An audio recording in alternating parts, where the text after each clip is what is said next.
السلام علیکم ورحمۃ اللہ وبرکاتہ۔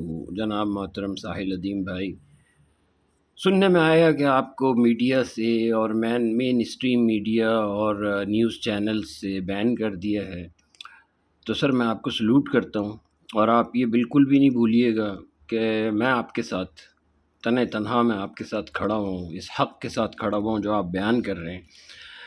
لٹرلی آپ کے لیکچرز نے میری لائف کافی حد تک چینج کری، اور آپ میرے ٹیچرز میں سے ہیں، گو کہ آپ عمر میں مجھ سے چھوٹے ہیں، لیکن آپ میرے ٹیچرز میں سے ہیں، اور میں آپ کے لیے دعا گو ہوں کہ اللہ تعالیٰ آپ کو ہمت دے، تقویت دے۔ اور عربی میں ایک مثال کہتے ہیں ھذا الشبل من ذاک الاسد، یہ جو یعنی شیر کے بچے کو شبل کہتے ہیں۔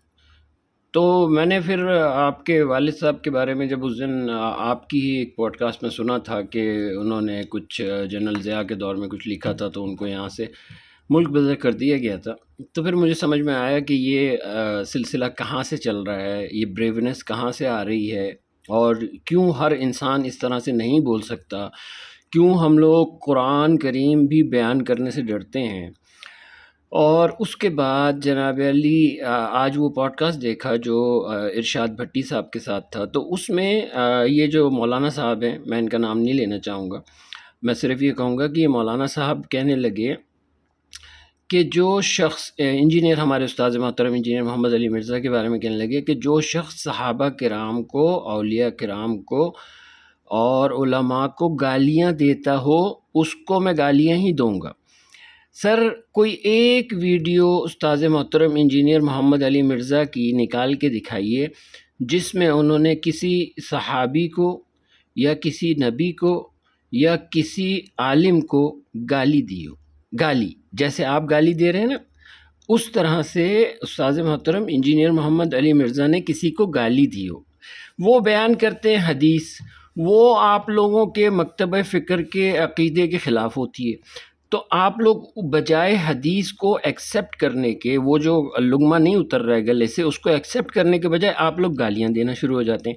اچھا، گالی آپ کہہ رہے ہیں، اس پوڈ کاسٹ میں آپ مثالیں دے رہے ہیں کہ اللہ نے بولا تبت یدا ابی لہب وتب، آپ کی مت ماری گئی ہے، آپ اللہ کے بہاف پہ آپ لوگوں کو گالیاں دینا شروع ہو جائیں گے، یعنی آپ اپنے آپ کو اللہ کے برابر مجھے تو یہی سمجھ میں آیا آپ کی پوڈ کاسٹ سے کہ آپ یہ بتا رہے ہیں جسٹیفیکیشن آپ کی گالیوں کی کہ تبت یدا ابی لہب وتب، جو اللہ گالیاں، تو اللہ تو کچھ بھی کر سکتا ہے، اللہ کو تو کوئی بھی نہ مانع ہے نہ روکنا ہے نہ کچھ ہے، پھر بھی اللہ نے یہ نہیں بولا تبت یدا بولا، لیکن اللہ نے وہ والی گالیاں نہیں بولی جو آپ گالیاں ممبر رسول صلی اللہ علیہ وسلم پہ بیٹھ کے اس کی توہین کرتے ہوئے دے رہے ہیں۔ علامہ صاحب ہوش کے ناخن لیں، اب لوگ وہ ہم جو یقین کریں، جو بچے ہم لوگ بچپن میں نا، ہم لوگوں کو یہ باتیں سمجھ میں نہیں آتی تھی، اب آج کے دور کے ہمارے جو بچے ہیں نا، ان کو بھی یہ باتیں سمجھ میں آتی ہیں، اب نکل آئے اس فرقہ واریت سے اور اس لعنت سے جس میں آپ پھنسے ہوئے ہیں، آپ مانیں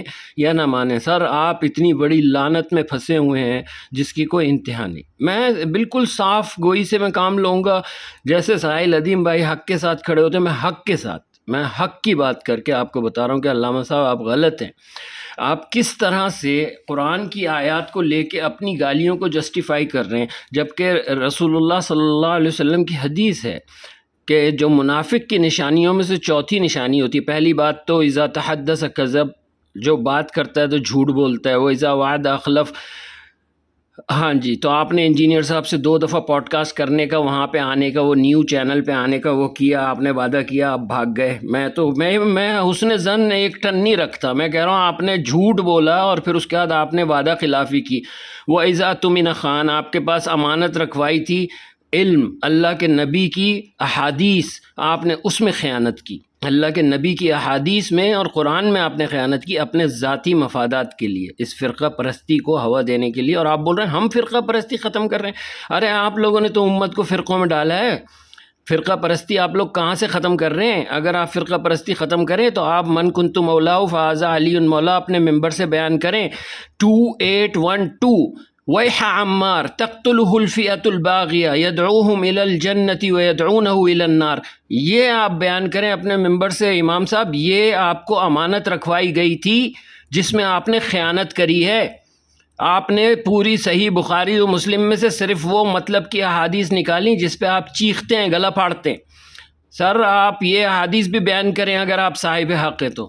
خیر آپ اب چھوڑیں اس بات کو، ہمیں معلوم ہے آپ کی اصلیت اچھی طرح سے کھل کے سامنے آ گئی، اب کوئی چیز ڈھکی چھپی بھی نہیں رہ گئی. میرا آپ سے پھر بھی درخواست ہے، اگر آپ کو میری یہ ویڈیو پہنچ جائے، یہ آواز پہنچ جائے، آپ مجھے ایک گالی انجینئر محمد علی مرزا حفظہ اللہ تعالی میرے استاذ محترم کی نکال کے دکھائیے گا کہ انہوں نے فلاں عالم کا نام لے کے یہ گالی بکی، انہوں نے فلاں صحابی کا نعوذ باللہ. کیسے انہوں نے صحابہ کرام کا تعارف ہمیں انجینئر محمد علی مرزا صاحب نے کروایا. آپ بول رہے ہیں کہ انجینئر محمد علی مرزا صاحب جو ہیں وہ صحابہ کرام کو نعوذ باللہ گالیاں دیتے ہیں. کہاں ہیں؟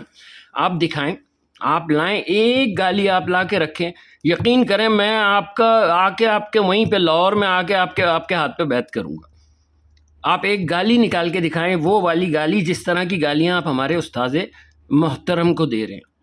ارشاد بھٹی صاحب، آخر میں آپ کے لیے کہوں گا سر، اللہ کی قسم آپ اتنے زبردست انسان ہیں، اتنے زبردست انسان ہیں کہ آپ نے جناب علی اپنی جو بات اور مقدمہ جس طرح سے آپ نے اس کو لے کے چلنا چاہیے تھا، لیکن آپ کو اندازہ ہو گیا ہوگا کہ یہ مولوی لوگ کیسے ہوتے ہیں کہ ان کے ساتھ آپ مقدمہ لے کے چل ہی نہیں سکتے. یہ ایک جگہ سے اچھلیں گے دوسری جگہ سے اچھلیں گے تیسری جگہ، اور یہ کسی کی بات پوری نہیں ہونے دیں گے. پوڈ کاسٹ میں جب ان کی باری تھی یہ بولتے رہے، ساحل ادیم بھائی چپ رہے. جب ساحل ادیم بھائی کی باری آئی تو آپ جناب علی ان کو بولنے ہی نہیں دے رہے. آپ اپنی اور منافق کی چوتھی نشانی بھی بتا دوں، میرے ذہن میں رہ جائے گی. امانت رکھوائی تھی، دین، اللہ کا دین، لوگ آپ کو مولوی سمجھ کے، عالم سمجھ کے آپ کو فالو کرتے ہیں، آپ لوگوں کو جہنم کی طرف لے کے جا رہے ہیں. میں قسم سے آپ کو میں بتا رہا ہوں کہ جو آپ حرکتیں کر رہے ہیں نا، جہنم کی طرف آپ لوگوں کو لے کے جا رہے ہیں. اور آپ پتہ ہے کیا کہہ رہے ہیں کہ وہ چوتھی نشانی کیا ہوتی ہے اس کی، منافق کی، کہ جب اس سے جھگڑا ہو جائے تو وہ گالم گلوچ پہ اتر آئے. سر آپ سے ہم علمی بات کر رہے ہیں، ہم آپ سے کہہ رہے ہیں اختلاف علمی رائے کے طریقے سے رکھیں. آپ لگ رہا ہے کہ پہلوان ہے، ادھر بلا لو ادھر بلا لو، اگر وہ ٹائم قیامت تک ہے تو پھر چیلنج کر کے بھاگ گئے، اور پھر اب بیٹھ کے کہاں کیا بونگی. ہم تو سب سنتے ہیں آپ کی، پوری بات سنتے ہیں ہم آپ کی. کیوں؟ اب ہمیں چاہیے ہوتا ہے کہ ہم سنیں آپ کی بات، سنیں کہ اب آپ اور کتنے گر چکے ہیں اور کتنے گر سکتے ہیں مزید. ساحل ادیم بھائی اپنی پوڈ کاسٹ میں کہہ رہے تھے نا کہ میں آپ کی نیت پہ شک نہیں کرتا، آپ استعمال ہو گئے. سر مجھے معلوم ہے آپ کی نیت کا.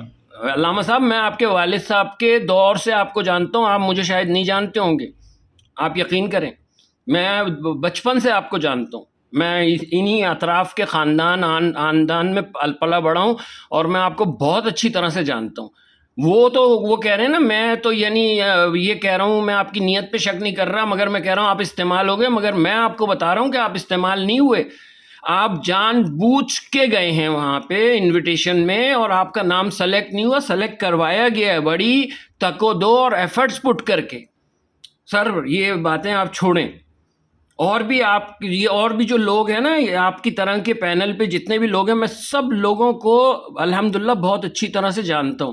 اس لیے جہاں کسی سے حق کی ڈیبیٹ ہو وہاں آپ تشریف نہ لایا کریں. جہاں کہیں ایسی باتیں ہوں نا علامہ صاحب، جہاں آپ کے جیسے لوگ بیٹھے ہوں، جہاں آپ کی چل جائے، وہاں چلا لیا کریں، بڑی مہربانی ہوگی. جزاکم اللہ احسن الجزا، بارک اللہ فیکم، فی امان اللہ. السلام علیکم ورحمۃ اللہ وبرکاتہ.